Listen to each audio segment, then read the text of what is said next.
Young people have lost hope. They've looked around and asked themselves, what's the point? We don't have fair scheduling. Managers don't care about us. Our manager was supposed to come in this weekend and he took himself off the schedule so he wouldn't be able to be held accountable for calling out. He just literally tore down the schedule that he was scheduled on. Why I make over 3 times the federal minimum wage and I cannot afford to live. And I do not want to hear the pull yourself up from your bootstraps, work 90 hours a week. That's not the goal, guys. That's not. That should not be our standard. We need to talk about this because I'm a Gen Z who has boomer parents, and what she says is true. Boomers are stuck in the past so hard that they can't even comprehend that us, like Gen Z and millennials, it's not just that we're lazy and we don't want to work hard. It's that even if we worked as hard as possible, we still can't afford to live right now. Hard work isn't enough anymore. They have looked at rising grocery, gas, housing, and rental prices. While wages don't change at all, for an entry-level job that requires 4 years of experience and a degree, and that's after sending 200 applications online for jobs that might not even exist, because very few companies take in paper resumes anymore. The last time I went out job hunting, 9 out of the 10 places I went to said to apply online. And then after, to actually apply to the job, you have to do a bunch of personality tests and a bunch of surveys just to hand in your resume. And you'll do this countless times until you find a job.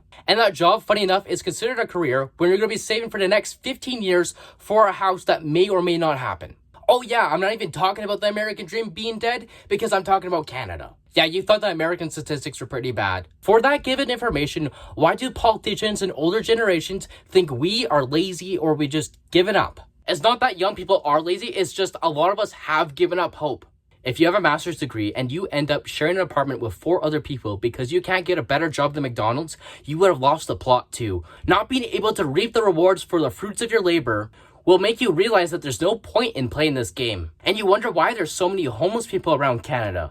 Well, a lot of them do have a place to go, but they all have given up hope. They are taking copious amount of drugs, like a shit ton, I'm telling you. They no longer see the point of living a normal life. That's why they're on the streets doing fentanyl, heroin, and a bunch of other shit. At least once a week at work, I'm tasked with throwing someone out because they passed out on our tables on drugs.